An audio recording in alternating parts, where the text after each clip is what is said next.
بیتھ اپنے بزنس کے سلسلے میں ہانگ کانگ گئی تھی اور ابھی وہ واپس اپنے گھر آ ہی رہی تھی اور بیچ میں ہی وہ کچھ ٹائم کا ہولڈ لے کر شکاگو چلی جاتی ہے اور اس کے بعد وہ اپنے گھر چلی آتی ہے۔ گھر آنے کے بعد وہ اپنے شوہر اور چھوٹے بیٹے سے ملتی ہے۔ 6 سال کا کلارک اس کے پہلے شوہر کا بیٹا تھا۔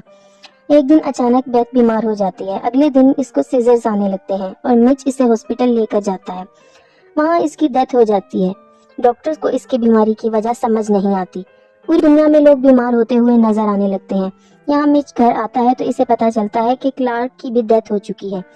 وہ 911 کو کال کرتا ہے اور مچ کو وہ آئسولیشن روم میں لے کر جاتے ہیں۔ پوری دنیا کے لوگ آہستہ آہستہ مرنے لگتے ہیں اور نیوز میں ہم دیکھتے ہیں کہ کوئی نئی بیماری آئی ہے۔ US کے CDC ڈپارٹمنٹ کے ڈاکٹرز کو ہم اس بیماری کے بارے میں بات کرتے دیکھتے ہیں۔ ڈاکٹر ایرن کو شہر جانا پڑتا ہے تاکہ اس انفیکشن کو وہ روکے۔ کچھ گھنٹوں کے بعد وہ اس شہر میں پہنچ جاتی ہے اور مچ سے ملتی ہے اور وہ بیتھ کے بارے میں پوچھتی ہے کہ وہ ہانگ کانگ کیا کام کرنے گئی تھی۔ وہ مچ سے پوچھتی ہے کہ وہ شکاگو میں کیوں رکی تھی اور وہیں سے مچ کو پتا چل جاتا ہے کہ شاید بیتھ اپنے پرانے دوست سے ملنے گئی تھی اور وہ اس پر چیٹ کر رہی تھی۔ یہاں پر مچ کی بلڈ ٹیسٹ کرتے ہیں، اسے کوئی انفیکشن نہیں ہوتا کیونکہ اس کا امیون سسٹم بہت اسٹرانگ تھا۔ اب مچ کو گھر بھیج دیا جاتا ہے۔ مچ کی دوسری شادی بیتھ سے تھی۔ پہلی شادی سے اس کی 16 سال کی ایک بیٹی بھی تھی، جوری نام کی۔ وہ بھی اپنے بابا سے ملنے اسی ہاسپٹل آتی ہے۔ مچ کو ٹینشن ہوتی ہے کہ ابھی یہ اس شہر میں آئی ہے، اس سے بھی انفیکشن ہو سکتا ہے، اسی لیے اپنی بیٹی کو لے کر وہ گھر چلا جاتا ہے۔ اچانک یہ وائرس US میں آ گیا ہے۔ اس کا خطرہ دیکھتے ہوئے ہوم لینڈ سیکیورٹی کے لوگ ڈاکٹر ایلس سے ملنے آتے ہیں۔ انہیں لگتا ہے کہ یہ ڈیزیز ایک بائیو ویپن ہے جو جان بوجھ کر ریلیز کیا گیا ہے بڑے بڑے ملکوں کو ٹارگٹ کرنے کے لیے، اور کوئی انٹرنیشنل ٹیررسٹ آرگنائزیشن اس میں انوالو ہے۔ اور دوسری طرف ڈاکٹر اورنیٹ ہانگ کانگ ٹریول کرتی ہے تاکہ وہ جان سکے کہ بیتھ کہاں گئی تھی اور کیسے اس کے ذریعے یہ وائرس پھیلا ہے۔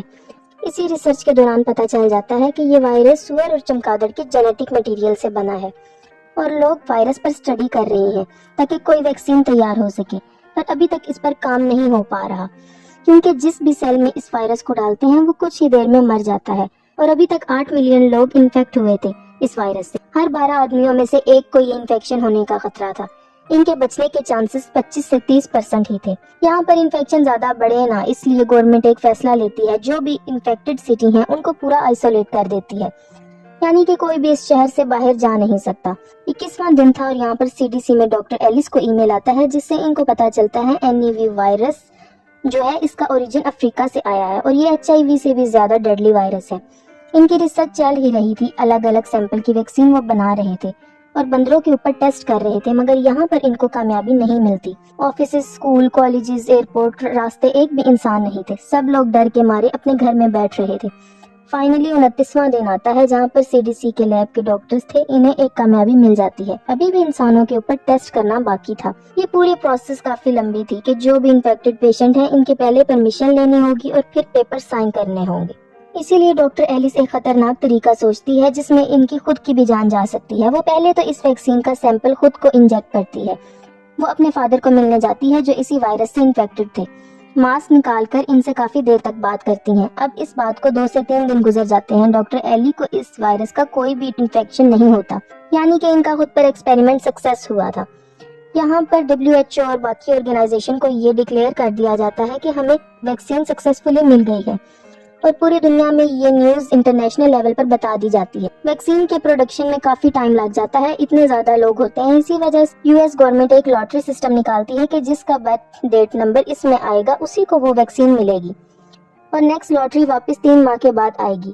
ایسے کرتے کرتے آہستہ آہستہ یہ ویکسین لوگوں کو دی جاتی ہے، آہستہ آہستہ دنیا واپس اپنی راہ پر آتی ہے، لوگ واپس کام پر جانے لگتے ہیں۔ آخر میں ہم دیکھتے ہیں کہ یہ وائرس کیسے پھیلا۔ تو ہانگ کانگ میں ایک بلڈوزر ایک درخت کو غلطی سے توڑ دیتا ہے جس میں کچھ چمگادڑ ڈسٹرب ہو جاتے ہیں۔ پھر وہاں سے وہ چمگادڑ کیلے کے درخت پر جا کر بیٹھ جاتے ہیں اور کچھ کیلوں کو بائٹ کرتے ہیں۔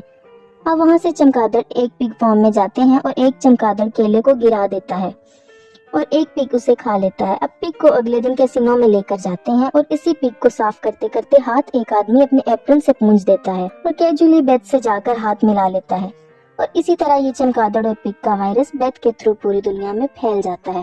اب آپ کو کیا لگتا ہے کہ کرونا وائرس کے بارے میں کیا سچ ہے اور کیا جھوٹ ہے؟ ضرور بتائیے گا۔